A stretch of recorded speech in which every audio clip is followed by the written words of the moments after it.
India में economic planning का idea सबसे पहले सोवियत यूनियन से आया था। सोवियत यूनियन ने 1928 में अपना पहला 5 ईयर प्लान शुरू किया, लेकिन दुनिया के बाकी देशों को इस सिस्टम की वर्किंग 1930s के बाद ही समझ आई।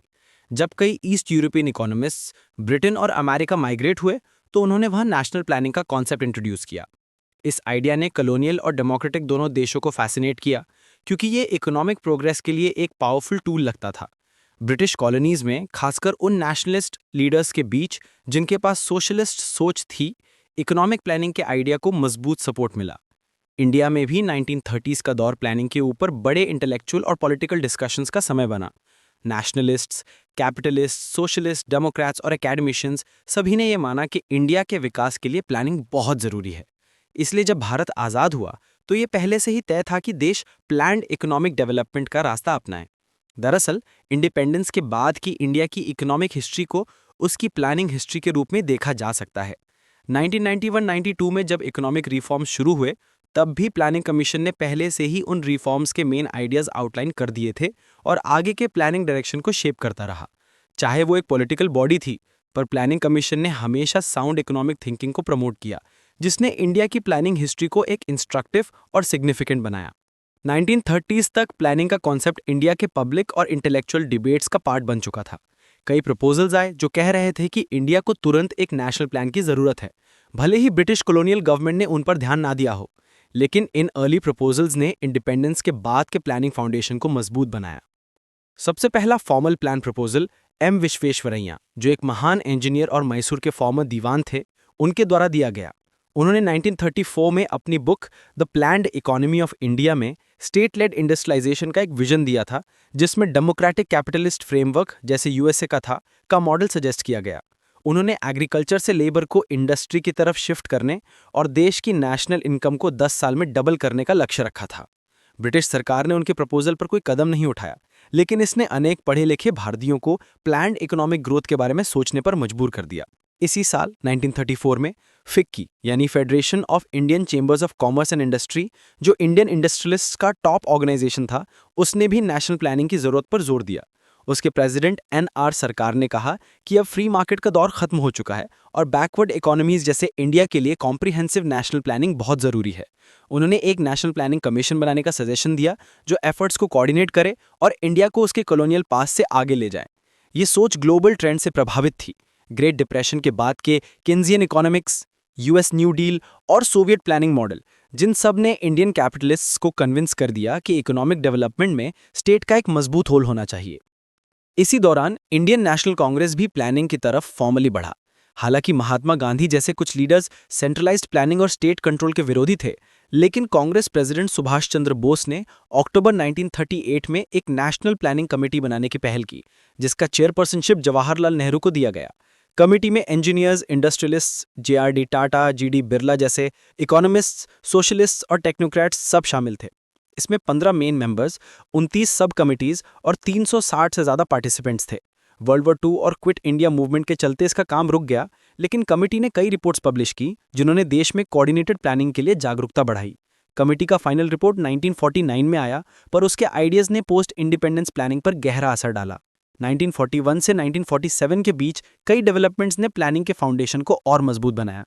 1941 में ब्रिटिश गवर्नमेंट ने पोस्ट वॉर रिकंस्ट्रक्शन कमेटी बनाई, ताकि वॉर के बाद के इकोनॉमिक रीबिल्डिंग के लिए प्लानिंग की जा सके। इसी दौरान रामास्वामी मुदलियार की चेयरमैनशिप में एक इकोनॉमिस्ट का एडवाइजरी ग्रुप भी बना, लेकिन उसका काम अधिकतर एकेडमिक रहा। 1944 में वॉइसरॉय के एग्जीक्यूटिव काउंसिल के under planning and development department बना, जिसमें अर्दशीर दलाल एक की मेंबर थे। इस डिपार्टमेंट ने 20 एक्सपर्ट पैनल्स बनाए और प्रोविंसेस को अपने इंडस्ट्रियलाइजेशन प्लान्स बनाने के लिए कहा, लेकिन यह डिपार्टमेंट 1946 में बंद कर दिया गया। 1946 में इंटरिम गवर्नमेंट ने एडवाइजरी प्लानिंग बोर्ड बनाया, जिसका काम पहले के सारे प्लानिंग एफर्ट्स यानी कि एनपीसी और दूसरे प्लान्स को रिव्यू करना था।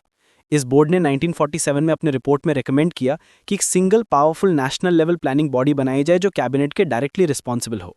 यह रिकमेंडेशन 1950 में प्लानिंग कमीशन के रूप में रियलिटी बनी। बोर्ड ने यह भी कहा कि लार्ज स्केल इंडस्ट्रीज के प्रॉपर डेवलपमेंट के लिए प्रोविंसेस और स्टेट्स के बीच कोऑपरेशन जरूरी है, ताकि सभी एक कॉमन नेशनल प्लान के अंदर काम करें। ये सोच इंडिया की यूनिफाइड प्लानिंग की नींव बनी, लेकिन साथ ही एक्सेसिव सेंट्रलाइजेशन के चलते कुछ टेंशन्स भी पैदा हुए, जो कई सालों तक चलते रहे। इसी बीच इंडस्ट्रियलिस्ट्स ने भी एक अपना बड़ा कंट्रीब्यूशन दिया बॉम्बे प्लान के रूप में, जिसका ऑफिशियल टाइटल था a plan of economic development for India. इस प्लान को भारत के 8 सबसे बड़े बिजनेसमैन ने मिलकर ड्राफ्ट किया। JRD टाटा, GD बिरला, लाला श्रीराम, कस्तूरभाई लालभाई, AD श्रॉफ, अवधेशर दलाल, जॉन मथाई और पुरुषोत्तम दास ठाकुरदास। इनमें से कई पहले ही नेहरू की नेशनल प्लानिंग कमेटी के मेंबर रह चुके थे, इसीलिए दोनों प्लान्स की आइडियाज में काफी मिलता जुलता नजर आया। दोनों ने जमींदारी की अबॉलिशन, फार्मर्स के लिए फेयर वेजेस और प्राइसेस, कोऑपरेटिव्स का एक्सपेंशन और क्रेडिट और मार्केटिंग सिस्टम्स के विकास जैसे मुद्दों पर सहमति दिखाई। दोनों ने रैपिड इंडस्ट्रियलाइजेशन पर जोर दिया, हैवी इंडस्ट्रीज और कैपिटल गुड्स पर फोकस करते हुए भी साथ ही स्मॉल स्केल और कॉटेज इंडस्ट्रीज को रोजगार के लिए सपोर्ट किया।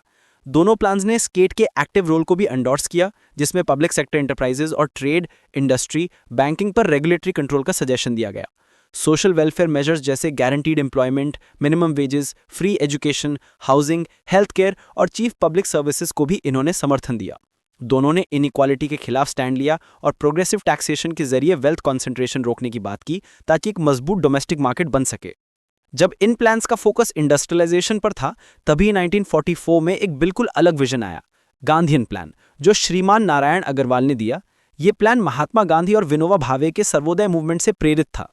इसने एग्रीकल्चर और स्मॉल विलेज बेस्ड इंडस्ट्रीज पर जोर दिया। इसमें डिसेंट्रलाइज्ड और सेल्फ सफिशिएंट रूरल इकोनॉमी का कॉन्सेप्ट था, जो विलेज कम्युनिटीज के आसपास बेस्ड थी। गांधी हमेशा लार्ज स्केल इंडस्ट्रियलाइजेशन, सेंट्रलाइजेशन और स्टेट कंट्रोल के विरोधी थे। उनका मानना था कि इंडस्ट्रियलिज्म ही गरीबी का असली कारण है। कांग्रेस ने ऑफिशियली नेहरू की इंडस्ट्रियल प्लानिंग अप्रोच को अडॉप्ट कर लिया, लेकिन गांधीयन थिंकर्स ने अपना डिसेंट्रलाइज्ड मॉडल प्रमोट करना जारी रखा। NPC के पहले सेशन में गांधीयन इकोनॉमिस्ट JC कुमारप्पा ने कमेटी के इंडस्ट्रियलाइजेशन पर चर्चा करने के अधिकार पर सवाल उठाया। उन्होंने कहा कि कांग्रेस पॉलिसी तो मॉडर्न इंडस्ट्री को लिमिट करने की बात करती है। इस पर नेहरू ने क्लैरिफाई किया कि इंडस्ट्रीज तब तक बढ़ सकती हैं जब तक वो कॉटेज इंडस्ट्रीज को नुकसान ना पहुंचाए। इससे टेम्परेरी समाधान मिल गया। 1945 में एक और प्लान आया, पीपल्स प्लान, जो MN रॉय, एक मार्क्सिस्ट और रैडिकल ह्यूमनिस्ट लीडर ने दिया। इस प्लान का फोकस सोशलिज्म पर था और इसका एम था कि हर नागरिक को जीने के लिए जरूरी बेसिक नेसेसिटीज मिल सके। इसने एग्रीकल्चर और इंडस्ट्री दोनों को बराबर महत्व दिया। कई स्कॉलर्स का मानना है कि इस प्लान के सोशलिस्ट आइडियाज ने पोस्ट इंडिपेंडेंस प्लानिंग को प्रभावित किया और बाद में यूनाइटेड फ्रंट गवर्नमेंट के कॉमन मिनिमम प्रोग्राम और UPA गवर्नमेंट के वेलफेयर विजन में भी इसका प्रभाव देखा गया।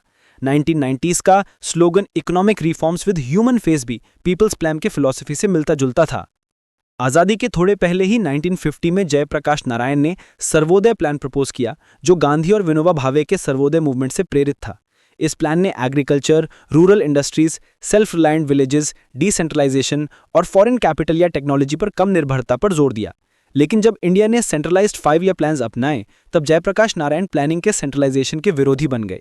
1961 में उनकी कमेटी ने कहा कि अगर पंचायती राज इंस्टीट्यूशंस को लोकल प्लानिंग का जिम्मा दिया गया है, तो फिर सेंट्रल सब्जेक्ट वाइज एलोकेशंस की जरूरत नहीं है।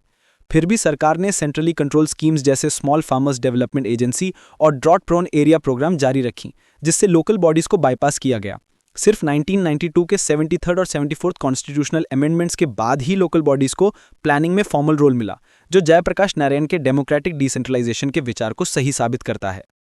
इस तरह इंडियन प्लानिंग की कहानी विश्वेश्वरैया के इंडस्ट्रियल विजन से लेकर गांधीयन और सोशलिस्ट मॉडल्स तक, कैपिटलिस्ट कोऑपरेशन वाले बॉम्बे प्लान से लेकर प्लानिंग कमीशन के एस्टैब्लिशमेंट तक आइडियाज का एक अनोखा संगम है।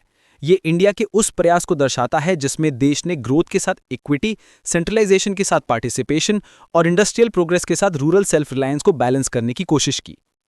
1940s तक ये सोच तेजी से बढ़ने लगी थी कि इंडिया को अपने विकास के लिए एक अच्छे तरीके से प्लान्ड अप्रोच की जरूरत है। इस बढ़ती पब्लिक डिमांड के चलते अब ब्रिटिश गवर्नमेंट ऑफ इंडिया ने प्लान्ड डेवलपमेंट की तरफ छोटे छोटे कदम उठाना शुरू किया। इस दौरान इकोनॉमी के कुछ स्पेसिफिक एरियाज पर फोकस करते हुए कई इंपॉर्टेंट रिपोर्ट्स तैयार की गईं, जैसे Gadgil report on rural credit, Khergat report on agricultural development, Krishnamachari report on agricultural prices, Saraiya report on cooperatives और इरिगेशन सिस्टम्स जैसे ग्राउंड वाटर और कैनाल्स पर कई रिपोर्ट्स। ये सब रिपोर्ट्स केयरफुली प्रिपेयर की गई थी और उनमें अच्छे आइडियाज थे, लेकिन कॉलोनियल गवर्नमेंट ने इन्हें इम्प्लीमेंट करने में कोई खास दिलचस्पी नहीं दिखाई। फिर भी इंडिपेंडेंस के बाद जब नेशनल प्लानिंग शुरू हुई, तो इन सब रिपोर्ट्स ने एक वैल्यूएबल रिसोर्स के रूप में काम किया, क्योंकि उन्होंने इन्हीं एरियाज के लिए इंपॉर्टेंट इंसाइट्स प्रोवाइड किए। आज़ादी से पहले ही British Indian government, Indian National Congress, leading industrialists और अन्य थिंकर्स के बीच कुछ बेसिक प्रिंसिपल्स पर एक ब्रॉड एग्रीमेंट बन चुकी थी। सबका मानना था कि देश में सेंट्रल प्लानिंग होनी चाहिए जहां स्टेट एक एक्टिव रोल निभाए ताकि सोशल और इकोनॉमिक डेवलपमेंट के जरिए लोगों का स्टैंडर्ड ऑफ लिविंग बढ़ाया जा सके। ये भी सबने माना कि कंट्रोल्स और लाइसेंसिंग की जरूरत होगी ताकि इन्वेस्टमेंट्स को इंपॉर्टेंट सेक्टर्स की तरफ डायरेक्ट किया जा सके और रिसोर्सेज का फेयर डिस्ट्रीब्यूशन हो। एक और शेयर्ड बिलीफ ये थी कि इकोनॉमी के सारे सेक्टर्स का बैलेंस्ड डेवलपमेंट होना चाहिए, लेकिन बेसिक इंडस्ट्रीज सबसे इंपॉर्टेंट होंगी जिसमें स्टेट ओन्ड एंटरप्राइजेस का मेजर रोल होना चाहिए। हालांकि पब्लिक और प्राइवेट सेक्टर के बीच कंट्रोल की एक्सटेंट पर अभी भी कुछ मतभेद बने हुए थे। ब्रिटिश रूल के आखिरी सालों में प्लानिंग के आइडियाज एक एवोल्यूशनरी प्रोसेस के थ्रू उभर कर आए। कॉन्स्टिट्यूएंट असेंबली ने जब ओवरऑल सिचुएशन को रिव्यू किया और फ्रीडम स्ट्रगल के दौरान विकसित हुए सोशल फिलॉसफी को ध्यान में रखा, तो उसने ये निष्कर्ष निकाला कि इंडिया के रेवोल्यूशन ऑफ राइजिंग एक्सपेक्टेशंस को carefully planned large scale social और इकोनॉमिक डेवलपमेंट के जरिए गाइड करना जरूरी है। असेंबली ने जोर दिया कि इंडिया को अपने लोगों के स्टैंडर्ड ऑफ लिविंग को तेजी से बढ़ाने के लिए मॉडर्न साइंटिफिक और टेक्नोलॉजिकल मेथड्स का उपयोग करना होगा, जहां मैक्सिमम सोशल जस्टिस भी इंश्योर हो।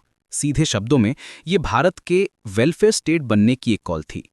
कॉन्स्टिट्यूशन के 3 इंपॉर्टेंट प्रोविजंस ने इंडिया के प्लानिंग के ऑब्जेक्टिव्स को शेप करने में बहुत बड़ा योगदान दिया।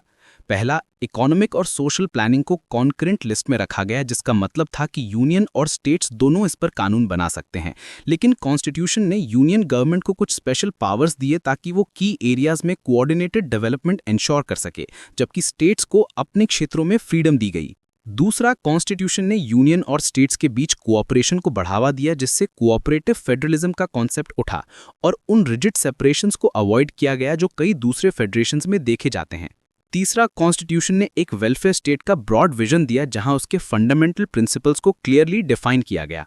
यही प्रिंसिपल्स बाद में इंडिया के प्लानिंग सिस्टम की फाउंडेशन बने और मार्च 1950 में प्लानिंग कमीशन के एस्टैब्लिशमेंट के गवर्नमेंट रेजोल्यूशन में इनका जिक्र भी हुआ। रेजोल्यूशन ने कॉन्स्टिट्यूशन के सोशियो इकोनॉमिक ऑब्जेक्टिव्स पर जोर दिया, खासकर फंडामेंटल राइट्स और directive principles of state policy में लिखे उन आइडियल्स पर जिसमें हर नागरिक के लिए adequate means of livelihood, employment opportunities और जस्टिस और इक्वालिटी पर बेस्ड सोशल ऑर्डर का प्रॉमिस किया गया था। इस तरह प्लानिंग के बेसिक ऑब्जेक्टिव्स पहले से ही कॉन्स्टिट्यूशन में लिखे हुए थे। फर्स्ट 5-ईयर प्लान 1951-56 ने इन ऑब्जेक्टिव्स को क्लियरली स्टेट किया। उसने कहा कि इकोनॉमिक और सोशल चेंज की सबसे बड़ी वजह देश में व्यापक पॉवर्टी और इनकम, वेल्थ और अपॉर्चुनिटीज में इनइक्वालिटी है। प्लान ने ये पॉइंट आउट किया कि सिर्फ एग्जिस्टिंग वेल्थ को रीडिस्ट्रीब्यूट करने से पॉवर्टी खत्म नहीं होगी और सिर्फ प्रोडक्शन बढ़ाने से इनइक्वालिटी दूर नहीं होगी, दोनों चीजें एक साथ करनी होंगी। बाद के प्लान्स ने भी इन गोल्स पर जोर बनाए रखा। सेकेंड 5-ईयर प्लान 1956-61 ने कहा कि प्लानिंग का एम सिर्फ प्रोडक्शन और एम्प्लॉयमेंट बढ़ाना नहीं, बल्कि इकोनॉमी को सोशल और इकोनॉमिक दोनों रूप से ज्यादा डायनामिक और प्रोग्रेसिव बनाना भी है। सिक्स्थ 5-ईयर प्लान 1980-85 ने प्लानिंग को इकोनॉमी के स्ट्रक्चरल ट्रांसफॉर्मेशन का टूल बताया, जिसमें faster growth, better standard of living, poverty और अनएम्प्लॉयमेंट का एराडिकेशन और एक सेल्फ रिलायंट इकोनॉमी का फाउंडेशन बनाना शामिल था। जब 1991-92 में इकोनॉमिक रिफॉर्म्स शुरू हुए तो कई लोगों ने ये सवाल उठाया कि क्या प्लानिंग के असली ऑब्जेक्टिव्स भुलाए जा रहे हैं। कुछ लोगों का मानना था कि सरकार अपनी डायरेक्ट रोल कम कर रही है और प्राइवेट सेक्टर को ज्यादा पार्टिसिपेशन दे रही है, तो शायद प्लानिंग का सोशल पर्पस खो जाए। दूसरे लोगों को डर था कि बढ़ती फॉरेन इन्वेस्टमेंट से इंडिया दोबारा नियो इंपीरियलिज्म के प्रभाव में आ सकता है, लेकिन सरकार ने इन डाउट्स को स्पष्ट रूप से एड्रेस किया। उसने कहा कि प्लानिंग के बेसिक ऑब्जेक्टिव्स वही रहेंगे, चाहे मेथड्स और इंस्ट्रूमेंट्स बदल जाएं। अब प्लानिंग डायरेक्टिव नहीं बल्कि इंडिकेटिव बनेगी, मतलब इकोनॉमी को गाइड करेगी, कंट्रोल नहीं। जब 8th 5-ईयर प्लान 1992-97 लॉन्च हुआ तो सरकार ने रीअफर्म किया कि प्लानिंग के बेसिक ऑब्जेक्टिव्स में कोई बदलाव नहीं है, सिर्फ पॉलिसी के इंस्ट्रूमेंट्स बदले हैं। इसी तरह 9th प्लान 1997-2002 के दौरान भी ये कहा गया कि पंडित नेहरू द्वारा सेट किए गए प्लानिंग के गोल्स आज भी वही हैं। इस प्लान ने पास्ट के एक्सपीरियंस से सीखकर फ्यूचर के लिए देश को तैयार करने पर जोर दिया। समय के साथ और अलग अलग प्लान्स के माध्यम से एक ब्रॉड कंसेंसस बना, जिसमें इंडिया के प्लानिंग के 6 बड़े ऑब्जेक्टिव्स उभर कर आए। उनमें सबसे पहला था इकोनॉमिक ग्रोथ, यानी प्रोडक्शन और नेशनल इनकम में स्टेडी और सस्टेन्ड बढ़ोतरी।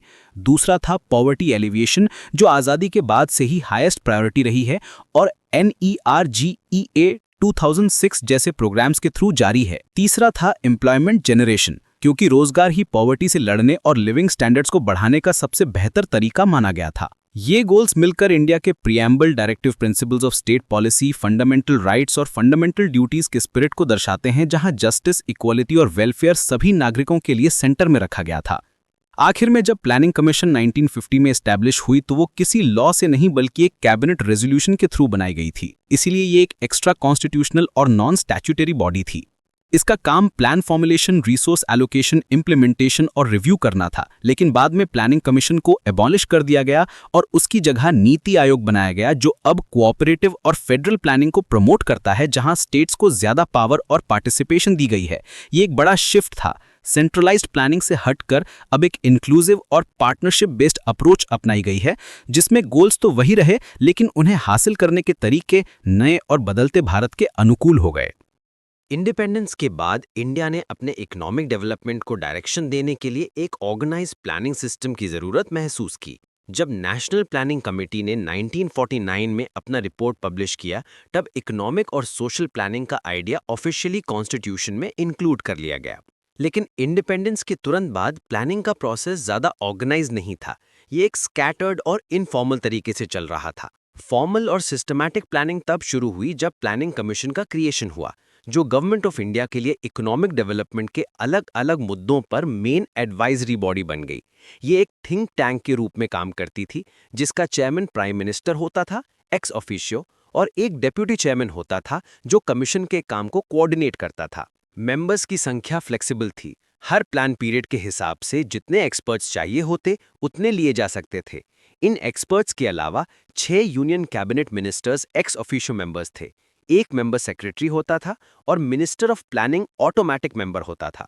प्लानिंग कमीशन का असली पर्पस प्लानिंग था, लेकिन धीरे धीरे उसका इन्फ्लुएंस ऑलमोस्ट हर गवर्नमेंट डिपार्टमेंट तक बढ़ गया।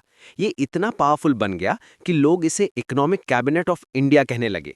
इसका असर कॉन्स्टिट्यूशनल बॉडीज पर भी पड़ने लगा, जैसे फाइनेंस कमीशन। हालांकि प्लानिंग कमीशन खुद पार्लियामेंट के सामने डायरेक्टली अकाउंटेबल नहीं था। समय के साथ इसके पास एक बड़ा ब्यूरोक्रेटिक स्ट्रक्चर तैयार हो गया, सेक्रेटरीज, डायरेक्टर्स और डिपार्टमेंट्स के साथ, जिसे देखकर जवाहरलाल नेहरू ने खुद कहा कि जो एक छोटी सोचने वाली टीम होनी चाहिए थी, वो आज एक बड़ा सरकारी डिपार्टमेंट बन गई है। जब प्लानिंग कमीशन बनाया गया था, उसके मेन फंक्शन सरकार के नोटिफिकेशन में क्लियरली डिफाइन किए गए थे। उसका काम था देश के मटेरियल, कैपिटल और ह्यूमन रिसोर्सेज का असेसमेंट करना, उन्हें बढ़ाने के तरीके ढूंढना अगर वो कम पड़ रहे हों, और उन रिसोर्सेज का बैलेंस्ड और इफेक्टिव उपयोग करने के लिए एक प्लान बनाना। उससे प्रायोरिटी सेट करनी होती थी, प्लान के स्टेजेस डिफाइन करने होते थे और हर स्टेज के लिए रिसोर्सेज का एलोकेशन डिसाइड करना होता था। कमीशन को ये भी देखना होता था कि कौन से फैक्टर्स डेवलपमेंट को स्लो कर रहे हैं और उन्हें दूर करने के लिए कौन से कंडीशंस क्रिएट करनी चाहिए। एक और इम्पॉर्टेंट काम था हर स्टेज के लिए सही एडमिनिस्ट्रेटिव मशीनरी डिसाइड करना, प्लान इम्प्लीमेंटेशन का टाइम टू टाइम रिव्यू करना और ज़रूरत पड़ने पर पॉलिसी चेंजेस रिकमेंड करना। इसके अलावा कमीशन इंटरिम रिकमेंडेशंस भी दे सकता था अगर कोई स्पेसिफिक इकोनॉमिक सिचुएशन या प्रॉब्लम गवर्नमेंट के सामने आई हो, चाहे वो सेंट्रल हो या स्टेट लेवल पर। हालांकि प्लानिंग कमीशन एक एडवाइजरी बॉडी के रूप में बनी थी, लेकिन प्रैक्टिकल टर्म्स में ये एक ऑटोनॉमस और बहुत इन्फ्लुएंशियल संस्था बन गई थी। इसके अपने ओपिनियंस होते थे जो ये गवर्नमेंट के सामने रखती थी, और ये यूनियन और स्टेट दोनों कैबिनेट्स के साथ क्लोजली काम करती थी। हर बड़े सोशल और इकोनॉमिक पॉलिसी चेंज पर प्लानिंग कमीशन से सलाह ली जाती थी। ये कैबिनेट सेक्रेटेरिएट से लिंक थी और इसका बजट भी कैबिनेट सेक्रेटेरिएट के अंडर आता था। इसका ऑफिस योजना भवन न्यू दिल्ली में था, जहां से एक बड़ा टीम ऑफ सेक्रेटरीज, एडवाइजर्स और रिसर्चर्स काम करता था। 2002 में जब 10th 5-year प्लान चल रहा था, प्लानिंग कमीशन को 2 नए फंक्शंस दिए गए। पहला था इकोनॉमिक रिफॉर्म्स के प्रोसेस के संदर्भ में प्लान्स के इम्प्लीमेंटेशन को मॉनिटर करना स्टीयरिंग कमिटीज के जरिए। 1991 के इकोनॉमिक रिफॉर्म्स के बाद सरकार का रोल कुछ एरियाज में कम और कुछ में ज्यादा हो गया था, तो इसलिए कई एक्सपर्ट्स ने कहा कि प्लानिंग अब पुरानी हो गई है। लेकिन ये नया फंक्शन ये दिखाता था कि प्लानिंग अभी भी रेलेवेंट थी, बस उसे नए इकोनॉमिक कंडीशंस के हिसाब से बदलने की जरूरत थी।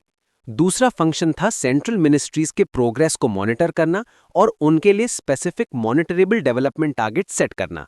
पहली बार कमीशन ने मिनिस्ट्रीज के परफॉर्मेंस को मेजरेबल आउटकम से जोड़ा और उनका रिव्यू रेगुलर बेसिस पर होने लगा। इन दोनों नए रोल्स के साथ प्लानिंग कमीशन और ज्यादा पावरफुल हो गई, जिसे लोग सुपर कैबिनेट कहने लगे। डेप्यूटी चेयरमैन अब एक प्रभावशाली पोजीशन बन गया था, जिसका असर रिफॉर्म पॉलिसीज और मिनिस्ट्रीज के काम पर पड़ता था। कमीशन ने स्टेट्स के इकोनॉमिक पॉलिसीज को भी प्रभावित करना शुरू कर दिया, क्योंकि उनके लिए भी डेवलपमेंट टारगेट सेट किए जा रहे थे और उनका परफॉर्मेंस मॉनिटर होता था। इससे सेंट्रल गवर्नमेंट को स्टेट्स के प्लानिंग प्रोसेस पर और ज्यादा कंट्रोल मिल गया। यूपीए गवर्नमेंट के दौरान मॉन्टेक सिंह अहलूवालिया प्लानिंग कमीशन के डेप्यूटी चेयरमैन रहे। एक रिनाउंड इकोनॉमिस्ट होने के नाते उनके ओपिनियंस को आने वाली गवर्नमेंट पॉलिसीज का इंडिकेटर माना जाता था। हालांकि कमीशन का चेयरमैन प्राइम मिनिस्टर होता था, लेकिन डेप्यूटी चेयरमैन को इकोनॉमी पर अपने विचार खुल के व्यक्त करने की पूरी आज़ादी थी। शुरुआत में प्लानिंग कमीशन को स्टेट प्लान्स भी बनाने का काम दिया गया था, लेकिन 1960s के बाद मल्टी लेवल प्लानिंग के कॉन्सेप्ट के आने पर हर स्टेट ने अपना स्टेट प्लानिंग बोर्ड बनाना शुरू कर दिया। फिर भी प्लानिंग कमीशन का इन्फ्लुएंस बना रहा, क्योंकि वो सेंटर और स्टेट्स दोनों के लिए डेवलपमेंट टारगेट सेट करता था और उनका परफॉर्मेंस इवैल्यूएट करता था। इस तरह ये एक ऐसा प्लेटफॉर्म बन गया जहां सेंटर और स्टेट्स की पॉलिसीज में कोऑर्डिनेशन और यूनिटी बनी रही। लंबी अवधि तक काम करने के बाद प्लानिंग कमीशन को 1 जनवरी 2015 को अबॉलिश कर दिया गया और उसकी जगह नीति आयोग ने ले ली। ये डिसीजन इंडिया के इकोनॉमिक प्लानिंग के इतिहास में एक नए युग की शुरुआत थी। प्लानिंग कमीशन को खत्म करने का फैसला इकोनॉमिस्ट्स, पॉलिटिशियंस और मीडिया के बीच काफी चर्चा का विषय बना। सरकार ने अपना डिसीजन इंडिपेंडेंट इवैल्यूएशन ऑफिस के 2014 के रिपोर्ट पर आधारित किया था, जो प्राइम मिनिस्टर्स ऑफिस को सबमिट किया गया था। आईईओ ने कहा कि प्लानिंग कमीशन एक नए आज़ाद देश के लिए बनाई गई थी, जहां स्टेट्स कमज़ोर थे और इकोनॉमी फ्रैजाइल थी। इसलिए उसने एक टॉप डाउन अप्रोच अपनाया था, जहां सेंटर का कंट्रोल ज़्यादा था। लेकिन समय के साथ यह सिस्टम पुराना और ब्यूरोक्रेटिक बन गया था। आईईओ ने कमीशन को डेवलपमेंट के रास्ते में रुकावट बताया और कहा कि ये इतनी रिजिड है कि इसे रिफॉर्म करना मुश्किल है। उसने सजेस्ट किया कि इसे रिप्लेस करके एक नया इंस्टीट्यूशन बनाया जाए जो स्टेट्स को सपोर्ट करे, नए आइडियाज़ दे, लॉन्ग टर्म सोचे और रिफॉर्म्स को हर सेक्टर में गाइड करे। आईईओ ने एक रिफॉर्म एंड सॉल्यूशंस कमीशन बनाने की सलाह दी, जिसमें डोमेन एक्सपर्ट्स हों और जो किसी मिनिस्ट्री के कंट्रोल में ना हों। उसमें इंडस्ट्री बॉडीज, सिविल सोसाइटी और एकेडमिया का रिप्रेजेंटेशन हो, ताकि नेशनल स्ट्रैटेजी में डाइवर्स आइडियाज़ आएं। ये नया बॉडी सक्सेसफुल आइडियाज़ का रिपोजिटरी बने, इंटीग्रेटेड रिफॉर्म्स के सॉल्यूशंस दे और नए चैलेंजेस आइडेंटिफाई करे।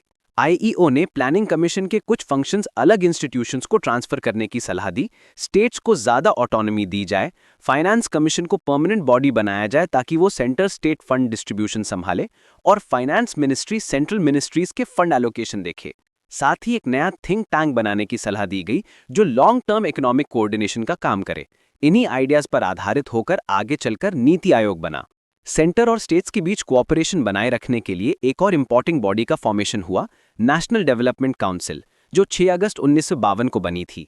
इसका फॉर्मेशन फर्स्ट 5 ईयर प्लान के रिकमेंडेशन पर हुआ था, जिसमें कहा गया था कि इतने बड़े देश में जहां स्टेट्स को पूरी कॉन्स्टिट्यूशनल ऑटोनॉमी मिली है, एक नेशनल फोरम होना चाहिए जहां प्राइम मिनिस्टर और चीफ मिनिस्टर्स मिलकर प्लान इंप्लीमेंटेशन को रिव्यू और कोऑर्डिनेट कर सकें। एनडीसी में प्राइम मिनिस्टर, सभी स्टेट के चीफ मिनिस्टर्स और प्लानिंग कमीशन के मेंबर्स थे। जवाहरलाल नेहरू ने इसे सेंटर और स्टेट के बीच क्लोज कोऑपरेशन का फोरम बताया था। इसका मकसद था प्लानिंग प्रोसेस को डेमोक्रेटिक और डिसेंट्रलाइज बनाना, सोवियत यूनियन के सेंट्रलाइज मॉडल के अपोजिट। एनडीसी ने सेंटर और स्टेट की पॉलिसीज में एकता बनाई रखी और इंडिया के फेडरल स्ट्रक्चर को ज्यादा फ्लेक्सिबल बनाया। 1967 में एडमिनिस्ट्रेटिव रिफॉर्म्स कमीशन ने एनडीसी के रिकॉन्स्टिट्यूशन की सलाह दी और उसके फंक्शंस रीडिफाइन किए गए। अब काउंसिल में प्राइम मिनिस्टर, सब यूनियन कैबिनेट मिनिस्टर्स, सभी स्टेट्स और यूनियन टेरिटरीज के चीफ मिनिस्टर्स और प्लानिंग कमीशन के मेंबर्स होते थे। प्लानिंग कमीशन का सेक्रेटरी एनडीसी का सेक्रेटरी भी होता था। एनडीसी के मेन काम थे प्लान्स को कंसिडर और अप्रूव करना, उनके प्रोग्रेस का रिव्यू करना, मेजर सोशल और इकोनॉमिक पॉलिसी इश्यूज पर डिस्कशन करना और प्लान टारगेट्स अचीव करने के लिए मेजर्स रिकमेंड करना, जैसे लोगों की पार्टिसिपेशन बढ़ाना, एडमिनिस्ट्रेटिव एफिशिएंसी लाना, रीजनल बैलेंस बनाए रखना और वीकर सेक्शंस को सपोर्ट करना। जवाहरलाल नेहरू के निधन के बाद एनडीसी की इंपॉर्टेंस कम होने लगी, मीटिंग्स कम होने लगीं और सिर्फ रूलिंग पार्टी के चीफ मिनिस्टर्स ही अटेंड करते थे, जिससे सेंटर और स्टेट्स के बीच फ्रिक्शन बढ़ने लगा और कोऑपरेटिव फेडरलिज्म की स्पिरिट कमजोर पड़ गई। लेकिन 1990s के मध्य के बाद एनडीसी ने अपनी इंपॉर्टेंस वापस हासिल की। 3 वजहों से। इकोनॉमिक रिफॉर्म्स के आने से स्टेट्स का रोल बढ़ा, 73rd और 74th कॉन्स्टिट्यूशनल अमेंडमेंट्स ने लोकल लेवल प्लानिंग को कॉन्स्टिट्यूशनल ड्यूटी बना दिया और कोalition गवर्नमेंट्स के आने से सेंटर को स्टेट्स के साथ कोऑर्डिनेशन की जरूरत बढ़ गई। 10th, 11th और 12th 5-year प्लान्स के दौरान एनडीसी दोबारा कोऑपरेटिव फेडरलिज्म का एक सक्रिय प्लेटफॉर्म बन गया। एनडीसी की आखिरी मीटिंग दिसंबर 2012 में हुई थी। 2015 में नीति आयोग के फॉर्मेशन के बाद एनडीसी एक्टिव नहीं रहा और संभावना है कि उसे या तो अबॉलिश कर दिया गया है या नीति के साथ मर्ज कर दिया गया है। अब नीति आयोग का गवर्निंग काउंसिल वही रोल निभाता है, बस एक फर्क के साथ, क्योंकि नीति आयोग के मेंबर्स जीसी के मेंबर्स नहीं होते, जबकि प्लानिंग कमीशन के मेंबर्स एनडीसी के पार्ट होते थे। दोनों का मकसद सेंटर और स्टेट के बीच फेडरल कोऑपरेशन को मजबूत करना है, लेकिन जीसी को ज्यादा इफेक्टिव माना जाता है क्योंकि वो नीति के मेंबर्स के बिना भी डिसीजंस ले सकता है। गवर्नमेंट नीति आयोग को the states best friend at the centre कहती है, जो ये दिखाता है कि नए सिस्टम में प्लानिंग ज्यादा कोऑपरेटिव, बैलेंस्ड और मॉडर्न इंडिया के लिए सूटेड बन गई है। सेंट्रल प्लानिंग इन इंडिया का मतलब है वो प्लान्स जो सेंट्रल गवर्नमेंट के द्वारा बनाए और फाइनेंस किए जाते हैं और पूरे देश के नेशनल लेवल पर इंप्लीमेंट किए जाते हैं। सालों के दौरान इंडिया ने 3 बड़े सेंट्रल प्लान्स देखे: 5-year प्लान्स, 20 पॉइंट प्रोग्राम और member of parliament local area development scheme यानी MP-LADS। इनमें से सबसे इंपॉर्टेंट और लगातार चलने वाले प्लान्स 5-year प्लान्स रहे, जिन्होंने इंडिया के प्लान्ड डेवलपमेंट की कहानी को शेप दिया। पहला 5-year प्लान जो 1951 से 56 के लिए लॉन्च हुआ, वो उस वक्त आया जब इंडिया फूड शॉर्टेजेस और बढ़ती हुई प्राइसेस से जूझ रहा था। इसलिए इस प्लान का मेन फोकस एग्रीकल्चर, इरिगेशन और पावर पर था। टोटल इन्वेस्टमेंट का लगभग 45% हिस्सा पब्लिक सेक्टर को दिया गया। इस प्लान का मकसद था फूड प्रोडक्शन बढ़ाना और आने वाले डेवलपमेंट के लिए एक मजबूत बेस बनाना। हालांकि इसके रिजल्ट्स मिक्स्ड रहे, पर इसने फ्यूचर के लिए एक डायरेक्शन सेट कर दी। दूसरा 5-year प्लान 1956 से 1961 तक एक नई दिशा की शुरुआत थी, जहां फोकस रैपिड इंडस्ट्रियलाइजेशन पर शिफ्ट हो गया। प्रोफेसर महालनोबिस के डिजाइन किए इस प्लान ने हैवी इंडस्ट्रीज और कैपिटल गुड्स के डेवलपमेंट पर जोर दिया। सोच ये थी कि अगर इंडस्ट्रीज स्ट्रांग होगी तो देश अपने पैरों पर खड़ा हो जाएगा और सेल्फ रिलायंट बनेगा। लेकिन प्लान ने ये मान लिया था कि इंडिया एक क्लोज्ड इकोनॉमी रहेगा, जिससे फूड और कैपिटल की कमियां सामने आई और ये एक बड़ा चैलेंज बन गया। 1961 से 1965 तक चलने वाला थर्ड प्लान एग्रीकल्चर के साथ साथ बैलेंस्ड रीजनल डेवलपमेंट पर भी ध्यान देता था। लेकिन ये प्लान बहुत बड़े क्राइसिस के बीच आया। 1962 का चाइना वॉर, 1965 का पाकिस्तान वॉर और 1966-67 का सीवियर ड्रॉट, जिससे फैमिन जैसी स्थिति हो गई। इन सब अनफोर्सीन प्रॉब्लम्स के कारण प्लान अपने टारगेट्स अचीव नहीं कर पाया। इन फेलियर्स और वीक फाइनेंशियल सिचुएशन के बाद सरकार ने डिसाइड किया कि रेगुलर 5-year प्लान्स को थोड़ा पॉज दिया जाए और उसकी जगह 1966 से 1969 के बीच 3 एनुअल प्लान्स चलाए जाएं। क्रिटिक्स ने इस पीरियड को प्लान हॉलिडे कहा, लेकिन ऑफिशियली सरकार का कहना था कि प्लानिंग किसी न किसी रूप में जारी रही। ये एनुअल प्लान्स बेसिकली उस फ्रेमवर्क के अंदर बनाए गए थे जो फोर्थ प्लान के लिए सोचा गया था। फोर्थ 5-year प्लान 1969 से 1974 तक गडगिल स्ट्रैटेजी पर आधारित था, जिसका मोटो था ग्रोथ के साथ स्टेबिलिटी और सेल्फ रिलायंस की तरफ बढ़ना। लेकिन बारिश की कमी और 1971-72 के इंडो पाक वॉर ने रिसोर्सेज को ड्रेन कर दिया और फाइनेंशियल प्रॉब्लम्स बढ़ा दी। इन्फ्लेशन बढ़ गया, फिस्कल डिफिसिट चौंकाने वाले स्तर तक पहुंच गया और सरकार ने नेशनलाइजेशन और रेगुलेशन बढ़ा दिए। प्लानिंग प्रोसेस अब पॉलिटिक्स के प्रभाव में आने लगी थी और सेंट्रल कंट्रोल हर प्लान के साथ और मजबूत होता गया। फिफ्थ प्लान 1974 से 1979 तक पॉवर्टी एलिविएशन और सेल्फ रिलायंस पर केंद्रित था। इस दौरान सरकार ने गरीबी हटाओ का स्लोगन दिया और 1975 में 20 पॉइंट प्रोग्राम लॉन्च किया। इन्फ्लेशन एक सीरियस प्रॉब्लम बन गया था, इसलिए सरकार ने रिजर्व बैंक ऑफ इंडिया को प्राइस कंट्रोल का जिम्मा दिया। बहुत सी इनिशिएटिव्स के बावजूद इकोनॉमिक और रीजनल इनइक्वालिटीज बढ़ने लगी और करप्शन पॉलिटिशियंस, ब्यूरोक्रेट्स और क्रिमिनल्स के बीच फैलने लगा। 1975-77 के इमरजेंसी पीरियड और उसके बाद आई पॉलिटिकल अपहीवल्स ने प्लानिंग प्रोसेस को हिलाकर रख दिया। 1977 में जनता पार्टी के पावर में आने के बाद फिफ्थ प्लान को 1 साल पहले ही खत्म कर दिया गया और 1978 से 83 के लिए एक नया प्लान स्टार्ट किया गया, जिसे रोलिंग प्लान कहा गया। लेकिन जब 1980 में कांग्रेस वापस पावर में आई तो उसने इसे डिसकंटिन्यू कर दिया। कांग्रेस सरकार ने फिर एक नया 6 प्लान लॉन्च किया जो 1980 से 85 के लिए चला। सालों को एडजस्ट करने के लिए 1979-78 को फिफ्थ प्लान का हिस्सा माना गया और 1979-80 को एक इंडिपेंडेंट एनुअल प्लान के रूप में ट्रीट किया गया। नया 6 प्लान गरीबी हटाओ के स्लोगन के साथ पॉवर्टी एलिविएशन पर फोकस करता रहा। इसका मकसद था गरीब लोगों, खासकर रूरल एरियाज के लोगों के जीवन स्टैंडर्ड को सुधारना, रूरल इंफ्रास्ट्रक्चर, एम्प्लॉयमेंट जनरेशन और टारगेटेड प्रोग्राम्स के जरिए। इस प्लान ने स्मॉल स्केल इंडस्ट्रीज, पंचायती राज इंस्टीट्यूशंस और पब्लिक डिस्ट्रीब्यूशन सिस्टम को प्रमोट किया।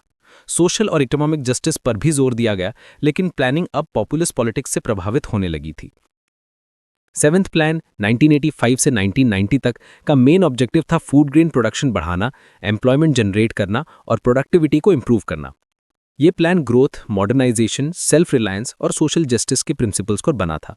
इस दौरान सरकार ने रूरल एम्प्लॉयमेंट स्कीम्स लॉन्च किए, जैसे जवाहर रोजगार योजना 1989 और पुराने प्रोग्राम्स जैसे IRDP, CADP, DAP और DDP को और मजबूत किया। 1980s के आखिर के सालों में ये सोच बढ़ने लगी कि डेवलपमेंट के लिए डेमोक्रेटिक पार्टिसिपेशन जरूरी है। इसी ने आगे चलकर 73rd और 74th कॉन्स्टिट्यूशनल अमेंडमेंट्स के रूप में जन्म दिया, जिससे पंचायती राज और अर्बन लोकल बॉडीज को कॉन्स्टिट्यूशनल स्टेटस मिला। लेकिन 1980s के एंड तक इंडिया की फाइनेंशियल सिचुएशन बहुत खराब हो गई थी। देश ने बाहर से ज़्यादा कर्ज लिया था और बैलेंस ऑफ पेमेंट क्राइसिस के गिरफ्त में आ गया था। गवर्नमेंट एक्सटर्नल लोन्स और इंपोर्ट्स पर ज़्यादा डिपेंडेंट हो गई थी, जबकि एक्सपोर्ट्स कमज़ोर रहे। इस इम्बैलेंस ने इकोनॉमी को क्राइसिस में डाल दिया। 1990s की पॉलिटिकल इंस्टेबिलिटी ने सिचुएशन और ख़राब कर दी और नेक्स्ट 5 ईयर प्लान को शुरू करना मुश्किल हो गया। इसीलिए 1990-91 और 1991-92 को अलग-अलग एनुअल प्लान्स के रूप में चलाया गया। आखिरकार 1992 से 1997 के लिए 8th 5 ईयर प्लान लॉन्च हुआ, जिसमें 1991 के नए इकोनॉमिक पॉलिसी के प्रिंसिपल्स को अपनाया गया था। इस प्लान ने एम्प्लॉयमेंट जनरेशन, ह्यूमन डेवलपमेंट और सोशल ट्रांसफॉर्मेशन पर फोकस किया, साथ ही लिबरलाइजेशन और रिफॉर्म प्रोसेस के साथ खुद को अडेप्ट किया। अगर इस पूरी जर्नी को देखा जाए तो इंडिया के 5 ईयर प्लान्स ने देश के बदलते हुए इकोनॉमिक प्रायोरिटीज, पॉलिटिकल डेवलपमेंट्स और सोशल चैलेंजेस को दर्शाया है। पहले फूड शॉर्टेजेस और वॉर्स से लेकर सेल्फ रिलायंस और पॉवर्टी रिडक्शन तक, फिर मॉडर्नाइजेशन और 1990s के लिबरलाइजेशन के दौर तक। ये प्लानिंग की कहानी सिर्फ इकोनॉमिक ग्रोथ की नहीं, बल्कि इंडिया के इवॉल्विंग आइडेंटिटी और गवर्नेंस मॉडल की भी कहानी है। 8वां 5 ईयर प्लान, जो 1992 से 1997 तक चला, एक बिल्कुल नए इकोनॉमिक एनवायरनमेंट में लॉन्च हुआ था। इससे सिर्फ एक साल पहले जुलाई 1991 में भारत को एक बड़े इकोनॉमिक क्राइसिस का सामना करना पड़ा था। Balance of payments crisis, fiscal deficit काफी ज्यादा था और इन्फ्लेशन कंट्रोल के बाहर जा चुका था। इन सब प्रॉब्लम्स के चलते गवर्नमेंट ने बड़े इकोनॉमिक रिफॉर्म स्टार्ट किए, जिसमें स्ट्रक्चरल एडजस्टमेंट और मैक्रो इकोनॉमिक स्टेबलाइजेशन पॉलिसीज शामिल थीं। 8वां प्लान पहली बार था जिसमें इन नए इकोनॉमिक पॉलिसीज पर ध्यान से विचार किया गया और पिछले कई दशकों से चल रहे इकोनॉमिक मॉडल का एनालिसिस किया गया। इस प्लान ने कुछ इंपॉर्टेंट ऑब्जर्वेशंस और सजेशंस दिए। सबसे पहले यह कहा गया कि इकोनॉमी में स्टेट के रोल को तुरंत रीडिफाइन करने की जरूरत है। जहां संभव हो उन एरियाज को मार्केट बेस्ड डेवलपमेंट के रास्ते पर ले जाना चाहिए, मतलब प्राइवेट सेक्टर को ज्यादा रोल दिया जाना चाहिए। लेकिन प्लान ने यह भी माना कि प्राइवेट इन्वेस्टमेंट आमतौर पर पिछड़े राज्यों तक नहीं पहुंचता, इसलिए गवर्नमेंट को उन रीजन्स में इंफ्रास्ट्रक्चर पर ज्यादा खर्चा करना होगा। साथ ही प्लान ने यह भी कहा कि नॉन प्लान एक्सपेंडिचर और फिस्कल डेफिसिट्स तेजी से बढ़ रहे हैं, जिन्हें कंट्रोल करना बहुत जरूरी है। सब्सिडीज को भी रीस्ट्रक्चर करके उन लोगों तक पहुंचाना चाहिए जो सच में उनके हकदार हैं। एक और मेजर पॉइंट था डिसेंट्रलाइजेशन। प्लानिंग सिर्फ सेंटर तक सीमित नहीं होनी चाहिए, बल्कि स्टेट्स और लोकल इंस्टीट्यूशंस को भी एक्टिवली इन्वॉल्व करना चाहिए। साथ ही कोऑपरेटिव फेडरलिज्म पर जोर दिया गया, जिसमें सेंटर और स्टेट्स मिलकर हार्मोनियसली काम करें। दिलचस्प बात यह थी कि 1991-92 में जो इकोनॉमिक रिफॉर्म शुरू हुए, वही चीजें लगभग 8वें प्लान ने सजेस्ट की थी। ये आइडियाज भारत के अपने अनुभव और वर्ल्ड वॉर II के बाद के ग्लोबल एक्सपीरियंसेस पर बेस थे। पहले के प्लान्स जैसे 6th और 7th प्लान्स भी कुछ हद तक वही रिफॉर्म्स के संकेत देते थे, जो बाद में लिबरलाइजेशन के रूप में उभरे। 8वें प्लान ने एग्रीकल्चर और रूरल एक्टिविटीज पर भी खास फोकस दिया, क्योंकि सबूत मिल चुका था कि यही सेक्टर्स लोगों की लिविंग स्टैंडर्ड्स बढ़ाते हैं और बैलेंस्ड ग्रोथ लाते हैं। लेकिन लिबरलाइजेशन के साथ कई क्रिटिसिज्म्स भी आए। कुछ लोगों ने कहा कि जब इकोनॉमी ज्यादा मार्केट ओरिएंटेड हो जाती है तो प्लानिंग का कोई अर्थ नहीं बचता।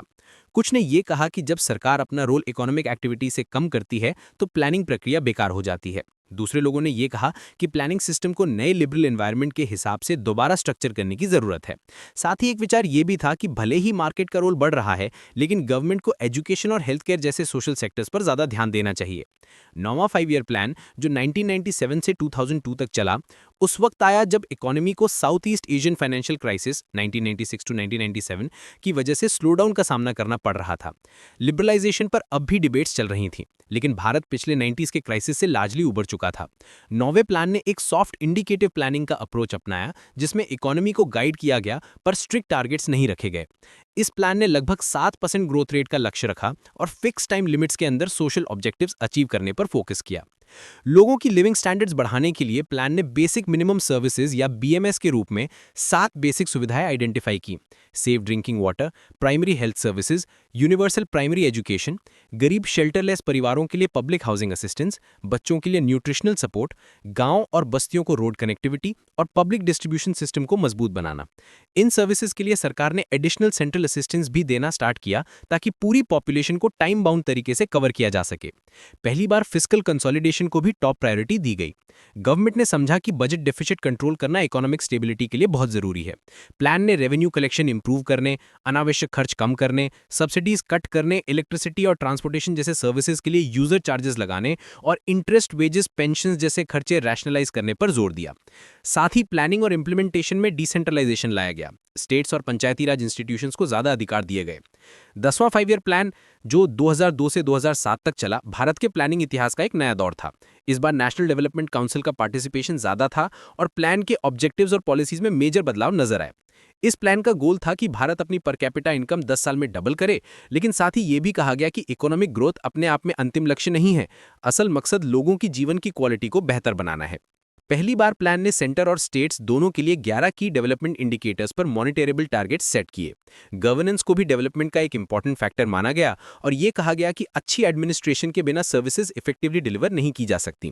प्लान ने पब्लिक सेक्टर यूनिट्स, लीगल और एडमिनिस्ट्रेटिव सिस्टम्स और लेबर लॉ सब में पॉलिसी और इंस्टीट्यूशनल रिफॉर्म्स पर जोर दिया। एग्रीकल्चर को इकोनॉमी का प्राइम मूविंग फोर्स डिक्लेयर किया गया और सोशल सेक्टर, खासकर एजुकेशन और हेल्थ केयर पर भी स्पेशल इंपॉर्टेंस दी गई। इस प्लान ने इकोनॉमिक रिफॉर्म्स और प्लानिंग के बीच एक क्लियर कनेक्शन बनाने की जरूरत बताई ताकि दोनों प्रोसेसेस एक दूसरे को सपोर्ट करें।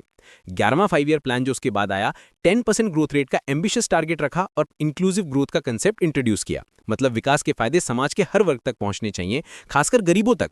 लेकिन आरएफबीएम एक्ट के लिमिटेशंस और 6% से ऊपर के इन्फ्लेशन ने इस टारगेट को अचीव करना मुश्किल बना दिया। रिजर्व बैंक ने क्रेडिट पॉलिसी टाइट कर दी, जिसकी वजह से इन्वेस्टमेंट और प्रोडक्शन स्लो हो गया। स्ट्रॉन्ग रुपी ने एक्सपोर्ट्स को कम कंपेटिटिव बनाया, जबकि बढ़ते हुए फूड ग्रेन और ऑयल के दाम ने गरीबों और सरकारी बजट दोनों पर बोझ बढ़ा दिया। इन चैलेंजेस के चलते गवर्नमेंट, सीआईआई और वर्ल्ड बैंक सभी ने 10% ग्रोथ रेट पर डाउट्स जताए। 11वें प्लान ने इसलिए एम्प्लॉयमेंट क्रिएशन, एजुकेशन और हेल्थ केयर तक एक्सेस बढ़ाने, इन्फ्लेशन कंट्रोल करने और फिस्कल स्टेबिलिटी बनाए रखने पर फोकस किया। 12वां 5 ईयर प्लान, जो 2012 से 2017 तक चला, सबसे ज्यादा पब्लिक कंसल्टेशन के साथ बनाया गया प्लान था। प्लानिंग कमीशन ने 950 से ज्यादा civil society organisations, business associations, छोटे और बड़े दोनों, और इवन सोशल मीडिया और गूगल हैंगआउट जैसे मॉडर्न प्लेटफॉर्म्स के जरिए लोगों से सजेशंस लिए। सभी राज्य सरकारें, लोकल बॉडीज और ट्रेड यूनियंस ने भी रीजनल कंसल्टेशंस के जरिए अपना योगदान दिया। इस प्लान का अप्रोच पेपर 2011 में एनडीसी ने अप्रूव किया और बाद में फाइनल डॉक्यूमेंट लॉन्च किया गया। प्लान ने 9% ओवरऑल ग्रोथ रेट का टारगेट रखा, लेकिन यह भी माना कि ग्लोबल और डोमेस्टिक अनसर्टेनिटीज के चलते इसे अचीव करने के लिए टफ पॉलिसी डिसीजंस लेने पड़ेंगे। एग्रीकल्चर के लिए 4% एवरेज ग्रोथ रेट का लक्ष्य रखा गया, जिसमें फूड ग्रेन प्रोडक्शन 2% और नॉन फूड क्रॉप्स जैसे हॉर्टिकल्चर, लाइफ स्टॉक, डायरिंग और पोल्ट्री 5 to 6% तक बढ़ने का टारगेट था। प्लान ने कहा कि ज्यादा एग्रीकल्चर ग्रोथ रूरल इनकम्स बढ़ाती है और इन्फ्लेशन को कंट्रोल करने में मदद करती है। 12वें प्लान ने कहा कि इंक्लूसिवनेस बढ़ाने के लिए 11th प्लान के मेजर फ्लैगशिप प्रोग्राम्स जारी रहेंगे, लेकिन उनकी इंप्लीमेंटेशन और गवर्नेंस को इंप्रूव करना जरूरी है। एनर्जी सेक्टर को लेकर भी प्लान ने चेतावनी दी। कहा गया कि 9% जीडीपी ग्रोथ के लिए कमर्शियल एनर्जी सप्लाई को 6 to 7% हर साल बढ़ाना होगा, लेकिन डोमेस्टिक प्रोडक्शन लिमिटेड होने के कारण इंपोर्ट डिपेंडेंस बढ़ेगी। पेट्रोलियम इंपोर्ट्स 80% तक पहुंच सकती हैं और कोल इंपोर्ट्स भी बढ़ेंगे। इसलिए प्लान ने एनर्जी एफिशिएंसी बढ़ाने, डोमेस्टिक सप्लाई जल्दी बढ़ाने और एनर्जी प्राइसिंग को रैशनल बनाने पर जोर दिया, भले ही शॉर्ट टर्म में मुश्किल हो। प्लान ने वाटर मैनेजमेंट पॉलिसी की भी जरूरत बताई, ताकि पानी के संसाधन का समुचित उपयोग हो और एग्रीकल्चर में एफिशिएंसी बढ़े। साथ ही लैंड एक्विजिशन के लिए एक नया कानून लाने की बात कही गई, जिसमें डिस्प्लेस्ड लोगों को फेयर कॉम्पनसेशन मिले और देश के इंफ्रास्ट्रक्चर और अर्बन डेवलपमेंट की जरूरत भी पूरी हो। सोशल सेक्टर में हेल्थ, एजुकेशन और स्किल डेवलपमेंट को सबसे ज्यादा इंपॉर्टेंस दी गई। प्लान ने यूनिवर्सल हेल्थ केयर का विजन रखा और इन सेक्टर्स के लिए एडिक्वेट फंडिंग के साथ बेटर आउटकम्स पर फोकस किया। प्राइवेट इन्वेस्टमेंट को भी एनकरेज किया गया ताकि गवर्नमेंट एफर्ट्स के साथ मिलकर काम हो सके। इंफ्रास्ट्रक्चर के लिए प्लान ने कहा कि पब्लिक इन्वेस्टमेंट और पब्लिक प्राइवेट पार्टनरशिप्स दोनों को मजबूत करना होगा। फिस्कल करेक्शन भी एक मेजर प्रायोरिटी रही। प्लान ने कहा कि फिस्कल कंसोलिडेशन जरूरी है, लेकिन शॉर्ट टर्म में इससे नई स्कीम्स के लिए रिसोर्सेज कम पड़ सकते हैं, इसलिए प्रायोरिटीज सही तरह से सेट करनी होंगी। हेल्थ, एजुकेशन और इंफ्रास्ट्रक्चर सबसे ऊपर रहेंगे। 12वें प्लान ने अपने कंक्लूजन में कहा कि अवेलेबल रिसोर्सेज का एफिशिएंट यूज और अच्छी गवर्नेंस ही बेटर आउटकम्स ला सकती हैं। बाद में नीति आयोग द्वारा तैयार की गई 12वें प्लान की अप्रेजल रिपोर्ट ने यह एस्टिमेट किया कि मैक्सिमम अचीवेबल ग्रोथ रेट 7.75% के आसपास है। रिपोर्ट ने टैक्स पॉलिसीज को स्टेबल और क्लियर बनाने और मैन्युफैक्चरिंग सेक्टर पर ज्यादा फोकस करने की जरूरत बताई ताकि सस्टेनेबल ग्रोथ और एम्प्लॉयमेंट दोनों बढ़ सके। 20 पॉइंट प्रोग्राम यानी टीपीपी भारत का दूसरा बड़ा सेंट्रल प्लान था, जो जुलाई 1975 में लॉन्च किया गया था।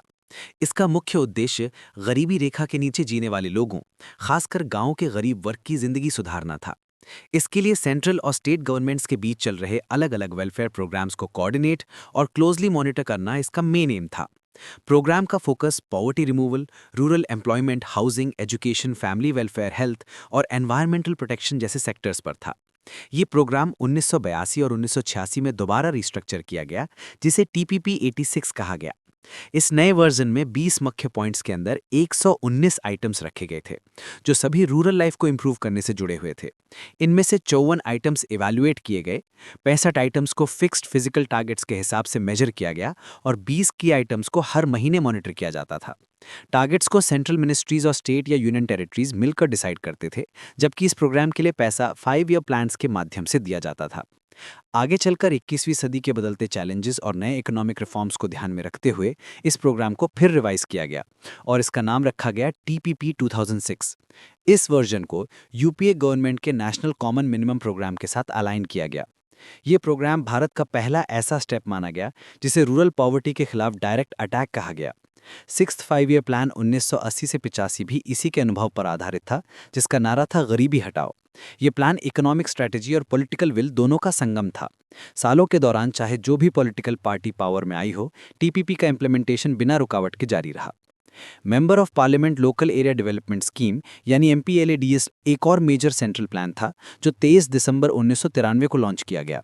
शुरुआत में हर MP को 5 लाख रुपए दिए जाते थे, जो 1994 से 95 में बढ़ाकर 1 करोड़ और 1998 से 99 में 2 करोड़ रुपए कर दिए गए। अप्रैल 2011 में इस फंड को बढ़ाकर 5 करोड़ रुपए पर MP कर दिया गया। ये स्कीम MPs की डिमांड पर शुरू की गई थी, ताकि वे अपनी कॉन्स्टिट्यूएंसीज में छोटे डेवलपमेंट प्रोजेक्ट्स खुद रेकमेंड करके आम लोगों के लिए फायदेमंद काम कर सकें। MPLADS के तहत MPs ऐसे डेवलपमेंट वर्क्स रेकमेंड करते हैं जो ड्यूरेबल कम्युनिटी एसेट्स बनाते हैं, जैसे roads, schools, drinking water facilities या हॉस्पिटल्स। इन प्रोजेक्ट्स का इम्प्लीमेंटेशन डिस्ट्रिक्ट मजिस्ट्रेट के माध्यम से होता है। इस स्कीम को डिटेल्ड गाइडलाइंस के तहत चलाया जाता है, जिसे 2005 में और फिर 2014 में ministry of statistics and programme implementation MOSPI ने रिवाइज किया, ताकि ये और सिंपल और ट्रांसपेरेंट बन सके। गाइडलाइंस में क्लियरली डिफाइंड है कि कौन से वर्क्स परमिसिबल हैं और कौन से प्रोहिबिटेड। ट्राइबल एरियाज में वेलफेयर प्रोजेक्ट्स को सपोर्ट करने के लिए ट्रस्ट्स और सोसाइटीज के फंडिंग लिमिट को 50 लाख से 75 लाख रुपए कर दिया गया। कोऑपरेटिव सोसाइटीज को भी MPLADS के टर्म के लिए एलिजिबल बनाया गया, ताकि लोकल डेवलपमेंट को प्रमोट किया जा सके। स्टेट्स को ये भी कहा गया कि सभी छोड़े हुए या सस्पेंडेड वर्क्स को पूरा करें और फंड्स को नेचुरल या मैन मेड डिजास्टर्स में भी यूज किया जा सके। अब MPs अपने MPLADS फंड्स को अपनी कॉन्स्टिट्यूएंसी, स्टेट या यूटी के बाहर भी एलोकेट कर सकते हैं अगर ज़रूरत हो। ये स्कीम दूसरे सेंट्रल और स्टेट गवर्नमेंट स्कीम्स जैसे MGNREGA के साथ मर्ज भी की जा सकती है और लोकल बॉडीज़ के फंड्स के साथ मिलाकर कॉमन वर्क्स के लिए यूज़ किया जा सकता है। लोगों और कम्युनिटीज़ का कॉन्ट्रीब्यूशन भी अलाउड है। इस स्कीम में एक स्पेशल इनिशिएटिव भी है, 1 MP 1 आइडिया, जो लोकल प्रॉब्लम्स के लिए इनोवेटिव सॉल्यूशंस को एनकरेज करता है। इम्प्लीमेंटेशन और ऑडिटिंग के लिए एक प्रॉपर सिस्टम भी बनाया गया है।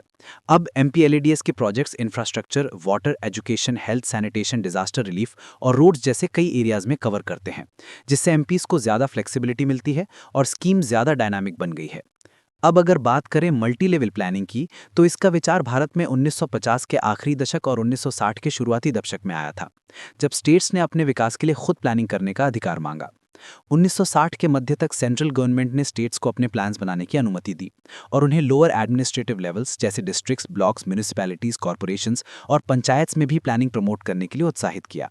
1980 के शुरू तक भारत ने एक पूरा multi level planning structure develop कर लिया था, जो 5 लेवल्स पर काम करता था। पहला लेवल सेंट्रल लेवल प्लानिंग का था, जिसमें 5 ईयर प्लान्स, 20 पॉइंट प्रोग्राम और MPLADS शामिल थे। दूसरा लेवल स्टेट लेवल प्लानिंग का था, जो स्टेट प्लानिंग बोर्ड्स द्वारा चीफ मिनिस्टर्स की लीडरशिप में बनाया जाता था। ये प्लान सेंट्रल 5 ईयर प्लान्स के पैरेलल चलाए जाते थे। तीसरा लेवल डिस्ट्रिक्ट लेवल प्लानिंग का था, जिसमें डिस्ट्रिक्ट मजिस्ट्रेट्स के नेतृत्व में डिस्ट्रिक्ट प्लानिंग बोर्ड्स अपने डिस्ट्रिक्ट्स के लिए प्लान्स बनाते थे। इन प्लान्स को अर्बन एरियाज में म्यूनिसिपैलिटीज और कॉर्पोरेशंस और रूरल एरियाज में पंचायत के माध्यम से इंप्लीमेंट किया जाता था। चौथा लेवल ब्लॉक लेवल प्लानिंग का था, जो डिस्ट्रिक्ट प्लानिंग का एक हिस्सा था, जो कि डिस्ट्रिक्ट प्लानिंग बोर्ड्स के अंडर आता था। अंतिम लेवल लोकल लेवल प्लानिंग का था, जहां गांव, पहाड़ी और ट्राइबल एरियाज में लोकल सोशियो इकोनॉमिक और कल्चरल कंडीशंस के हिसाब से प्लानिंग होती थी। मल्टी लेवल प्लानिंग का उद्देश्य था डिसेंट्रलाइज प्लानिंग को बढ़ावा देना और लोगों की भागीदारी को बढ़ावा देना। ये भारत का अपना डेमोक्रेटिक प्लानिंग मॉडल था, जिसमें सिटीजन्स को डिसीजन मेकिंग प्रोसेस का हिस्सा बनाया गया था। लेकिन ये सिस्टम अपनी पूरी सफलता हासिल नहीं कर सका। हर लेवल, लोकल, ब्लॉक, डिस्ट्रिक्ट और स्टेट अपना प्लान तो बनाता था, लेकिन कोऑर्डिनेशन की कमी के कारण लोगों की भागीदारी और संवेदना की भावना प्लानिंग प्रोसेस से दूर रह गई। इसके अलावा स्टेट्स के पास अपने प्लान्स को इंप्लीमेंट करने के लिए पर्याप्त फाइनेंशियल रिसोर्सेज नहीं थे, इसलिए उन्हें सेंट्रल प्लान्स पर निर्भर रहना पड़ता था। लोकल बॉडीज के पास भी ना तो कॉन्स्टिट्यूशनल अथॉरिटी थी और ना ही फाइनेंशियल पावर। उनका रोल सिर्फ कॉम्प्लीमेंट्री था और उनके प्लान्स अक्सर कागज तक ही सीमित रह जाते थे। MLP के इस लिमिटेड सक्सेस ने गवर्नमेंट को यह समझाया कि सच्ची डिसेंट्रलाइज प्लानिंग की जरूरत है। इसी रियलाइजेशन ने 73rd और 74th कॉन्स्टिट्यूशनल अमेंडमेंट्स को जन्म दिया, जिनके तहत पंचायती राज इंस्टीट्यूशंस और अर्बन लोकल बॉडीज को कॉन्स्टिट्यूशनल स्टेटस मिला। इससे पहली बार प्लानिंग को ग्रासरूट लेवल पर एक कॉन्स्टिट्यूशनल एक्टिविटी बनाया गया। केरला इस बात का एक सफल उदाहरण है, जहां एम्पावर्ड पंचायत के जरिए लोकल लेवल प्लानिंग को बेहतरीन तरीके से इंप्लीमेंट किया गया है। आज भी सेंट्रल और स्टेट लेवल पर प्लानिंग एक्स्ट्रा कॉन्स्टिट्यूशनल एक्टिविटी है, लेकिन लोकल लेवल पर प्लानिंग एक कॉन्स्टिट्यूशनल राइट बन चुकी है, जो पार्टिसिपेटरी डेवलपमेंट की दिशा में एक बहुत बड़ा कदम है। फिर भी लोकल बॉडीज को फाइनेंशियल और एडमिनिस्ट्रेटिव तौर पर मजबूत बनाना अब भी एक चुनौती है, ताकि वे अपने विकास की प्लानिंग खुद कर सकें और उसे प्रभावी रूप से लागू कर सकें। इकोनॉमिक प्लानिंग इंडिया में शुरू से एक सेंट्रलाइज्ड सिस्टम के रूप में देखा गया था, बिल्कुल उन सोशलिस्ट या कम्युनिस्ट देशों की तरह जहां सब कुछ सरकार के कंट्रोल में होता था। लेकिन इंडिया का केस अलग था। यहाँ प्लानिंग को सक्सेसफुल बनाना था, लेकिन डेमोक्रेसी को भी बरकरार रखना था। दो बड़े चैलेंजेस थे। पहला, इकोनॉमिक डेवलपमेंट के गोल्स को एक फिक्स्ड टाइम फ्रेम में अचीव करना, और दूसरा, प्लानिंग को डेमोक्रेटिक और डिसेंट्रलाइज बनाना, ताकि लोगों की आवाज़ भी इस प्रोसेस का हिस्सा बन सके। सरकार ने प्लानिंग को डिसेंट्रलाइज बनाने की कोशिश की, जैसे नेशनल डेवलपमेंट काउंसिल NDC बनाना और मल्टी लेवल प्लानिंग को बढ़ावा देना। लेकिन ये कोशिशें पूरी तरह सक्सेसफुल नहीं हुईं। 1980s के आखिर तक एक्सपर्ट्स और कमिटीज ने डेवलपमेंट को डिसेंट्रलाइजेशन से जोड़ना शुरू कर दिया। उन्होंने समझा कि असली विकास तभी मुमकिन है जब लोकल गवर्नेंस को भी असली पावर दी जाए। GVK Rao committee 1985, LM Singhvi committee 1986 और सरकारिया कमीशन 1988 जैसी कमिटीज ने यह स्पष्ट किया कि डिसेंट्रलाइज्ड प्लानिंग इंक्लूसिव ग्रोथ के लिए बहुत जरूरी है। पहले पंचायत और म्यूनिसिपैलिटीज जैसे लोकल बॉडीज के पास कॉन्स्टिट्यूशनल स्टेटस ही नहीं था, इसलिए वो इफेक्टिव तरीके से काम नहीं कर पा रहे थे। उनके पास अपना फाइनेंशियल कंट्रोल नहीं था और उनके बनाए हुए प्लान्स अक्सर सिर्फ कागज पर ही रह जाते थे। इस वजह से लोगों की पार्टिसिपेशन प्लानिंग में बहुत कम थी और उनकी असली ज़रूरतें नज़रअंदाज हो जाती थीं। धीरे धीरे ये बात समझ में आई कि जब तक लोकल गवर्नमेंट्स को असली पावर नहीं दी जाती, तब तक विकास ज़मीन तक नहीं पहुंच सकता। इसी समझ से दो हिस्टोरिक कॉन्स्टिट्यूशनल अमेंडमेंट्स आए, 73rd और 74th, जिन्होंने पंचायती राज इंस्टीट्यूशंस, PRIs और अर्बन लोकल बॉडीज को कॉन्स्टिट्यूशनल स्टेटस दे दिया। पहली बार लोकल लेवल पर प्लानिंग एक कॉन्स्टिट्यूशनल प्रोसेस बन गई। आज भी सेंट्रल और स्टेट लेवल पर प्लानिंग एक्स्ट्रा कॉन्स्टिट्यूशनल है, लेकिन लोकल लेवल पर अब उसका एक फॉर्मल और लीगल रोल है। केरला ने इस डिसेंट्रलाइज प्लानिंग का एक मॉडल एग्जाम्पल सेट किया, जहां लोकल बॉडीज ने सच में डेवलपमेंट को ग्रास रूट्स तक पहुंचाया। फिर भी कई चैलेंजेस बचे रहे।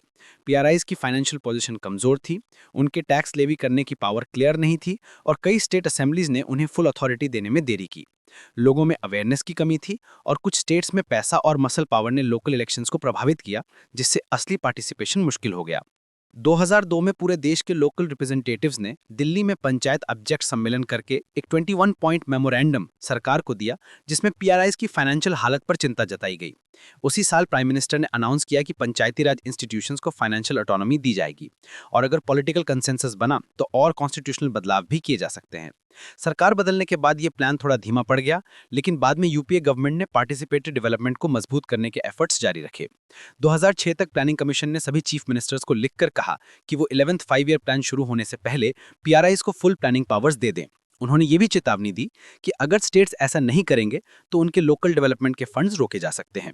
ये दिखाता है कि सेंटर अब सच में प्लानिंग को ज़्यादा लोगों के बीच लाना चाहता था। जब प्लानिंग कमीशन की जगह नीति आयोग बना तो डिसेंट्रलाइज प्लानिंग को एक नए स्ट्रक्चर में डाल दिया गया। नीति आयोग का डिज़ाइन ऐसा था कि डेवलपमेंट पॉलिसीज पूरे देश, राज्यों और लोकल बॉडीज की ज़रूरतों के हिसाब से बन सके। ये बॉटम अप अप्रोच पर काम करता है, जहां हर स्टेक होल्डर जैसे सेंटर, स्टेट्स और यूटीज गवर्निंग काउंसिल के जरिए डिसीजन मेकिंग में हिस्सा लेते हैं।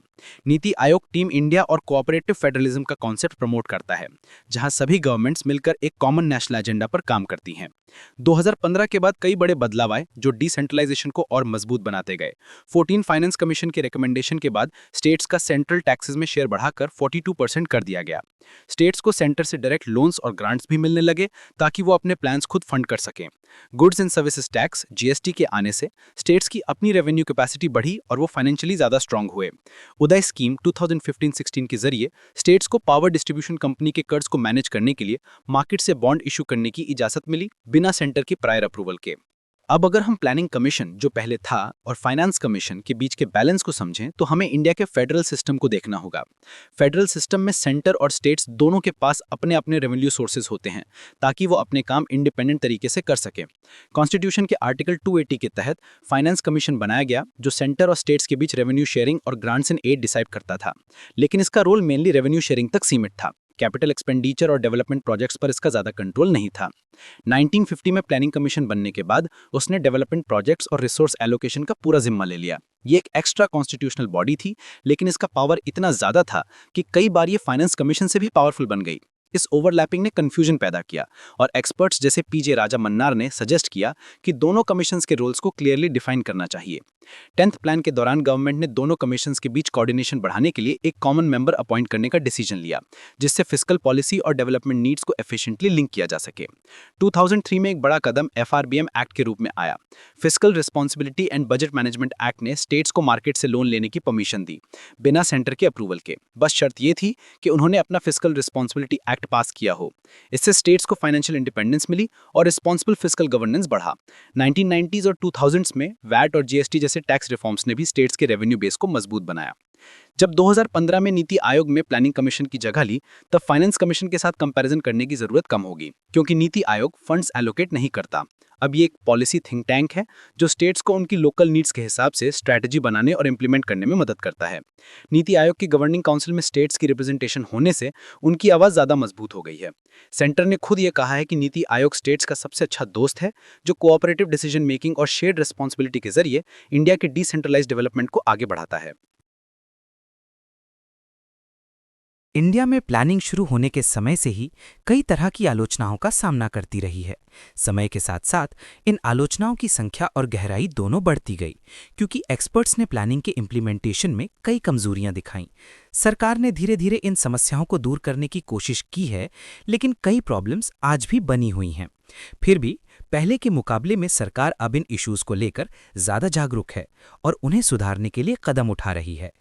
इंडियन प्लानिंग पर सबसे पहली बड़ी आलोचना ये रही कि इसमें एक क्लियर लॉन्ग टर्म विजन यानी एक पर्सपेक्टिव की कमी थी। किसी भी देश के लिए इफेक्टिव प्लानिंग तभी संभव है जब दो चीजें हों।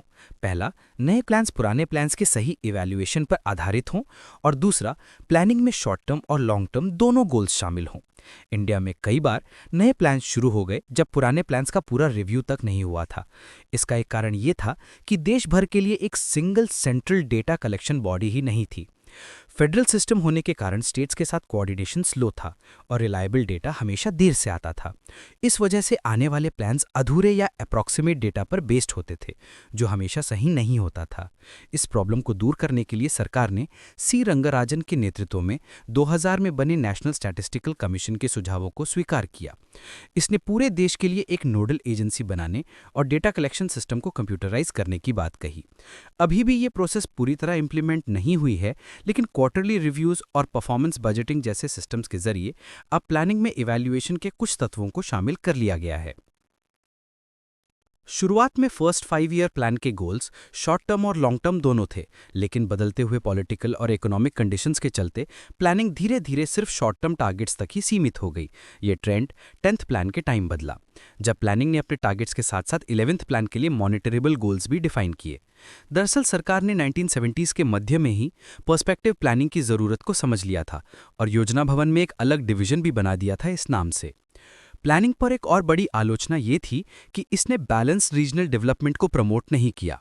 प्लानिंग का असली उद्देश्य हर रीजन के बीच के इकोनॉमिक अंतर को कम करना था, लेकिन इंडिया में अमीर स्टेट्स और ज़्यादा तरक्की करते गए जबकि गरीब रीजन्स और पीछे रह गए। फंड्स के एलोकेशन में पॉलिटिकल इन्फ्लुएंस ज़्यादा था, जिससे इम्बैलेंस बढ़ता गया। धीरे धीरे सरकार को समझ आया कि रीजनल इम्बैलेंस एक गंभीर समस्या है, इसलिए बैकवर्ड एरियाज को प्रायोरिटी देने वाली पॉलिसीज बनाई गई। 10th प्लान के दौरान एक डिफरेंशियल डेवलपमेंट स्ट्रैटेजी शुरू की गई, जिसमें हर स्टेट के अलग अलग डेवलपमेंट नीड्स को पहचान कर बैकवर्ड स्टेट्स को ज़्यादा फाइनेंशियल हेल्प दी गई, चाहे उनका पॉलिटिकल पार्टी कोई भी हो। 1990s के इकोनॉमिक रिफॉर्म्स के बाद प्लानिंग का मॉडल इंडिकेटिव हो गया, जहां प्राइवेट सेक्टर का रोल बढ़ गया, लेकिन प्राइवेट इन्वेस्टर्स अक्सर उन्हीं एरियाज में इन्वेस्ट करते हैं जहां इंफ्रास्ट्रक्चर पहले से अच्छा होता है, इसलिए रीजनल डिस्पैरिटी और बढ़ गई। इस प्रॉब्लम को दूर करने के लिए सेंटर ने बैकवर्ड स्टेट्स में इंफ्रास्ट्रक्चर सुधारने पर फोकस करना शुरू किया ताकि वहां भी इन्वेस्टमेंट आए। हालांकि ये प्रोसेस धीमा है, पर सरकार ने इस इशू को पहचान कर करेक्टिव स्टेप्स लेना एक पॉजिटिव साइन माना जाता है। एक और बड़ी प्रॉब्लम ये थी कि इंडियन प्लानिंग बहुत ही सेंट्रलाइज थी। 1950s से ही डिसेंट्रलाइज प्लानिंग की बात होती रही, लेकिन उसे कभी इफेक्टिवली इंप्लीमेंट नहीं किया गया। नेशनल डेवलपमेंट काउंसिल और मल्टी लेवल प्लानिंग जैसी बॉडीज बने, लेकिन असली पावर सेंटर के पास ही रही। ये उस डेमोक्रेटिक प्लानिंग के विजन के खिलाफ था जिसका जिक्र नेशनल प्लानिंग कमेटी और फर्स्ट 5 ईयर प्लान में हुआ था। 1980s के मिड तक सरकार को एहसास हुआ कि असली विकास के लिए डिसेंट्रलाइजेशन जरूरी है। इस समझ के बाद 1990s की शुरुआत में 2 हिस्टोरिक कॉन्स्टिट्यूशनल अमेंडमेंट्स 73rd और 74th लाए गए, जिन्होंने पंचायती राज इंस्टीट्यूशंस और अर्बन लोकल गवर्नमेंट्स को कॉन्स्टिट्यूशनल स्टेटस और अधिकार दिए। ये डिसेंट्रलाइज प्लानिंग की शुरुआत थी, लेकिन ये अभी अपने इनिशियल स्टेज में ही है, क्योंकि लोकल बॉडीज के पास ना तो पूरी फाइनेंशियल इंडिपेंडेंस है और ना ही पूरी ऑटोनॉमी। एक्सपर्ट्स के मुताबिक जब इन्हें पूरी फाइनेंशियल पावर मिलेगी, तब डिसेंट्रलाइज प्लानिंग पूरी अपनी शक्ति दिखा पाएगी। 10th प्लान के बाद सेंटर ने स्टेट्स के रोल को प्लानिंग प्रोसेस में ज्यादा महत्व देना शुरू किया। अब स्टेट्स के नीड्स और कॉन्स्ट्रेंट्स को प्लानिंग में इंक्लूड किया जाने लगा और उन्हें स्टेट प्लान्स के लिए ज्यादा फाइनेंशियल सपोर्ट भी मिलने लगा। इसके बदले में स्टेट से फिस्कल डिसिप्लिन और ट्रांसपेरेंसी की उम्मीद रखी गई। 11th और 12th प्लान्स ने भी इस अप्रोच को जारी रखा। आशा की गई कि आने वाले सालों में सेंट्रलाइजेशन पर यह आलोचना अपना रेलिवेंस खो देगी। इकोनॉमिक सर्वे 2011-12 ने भी ये कहा कि सच्चा विकास तभी संभव है जब प्लानिंग में सिटीजन्स और सिविल सोसाइटी का एक्टिव पार्टिसिपेशन हो।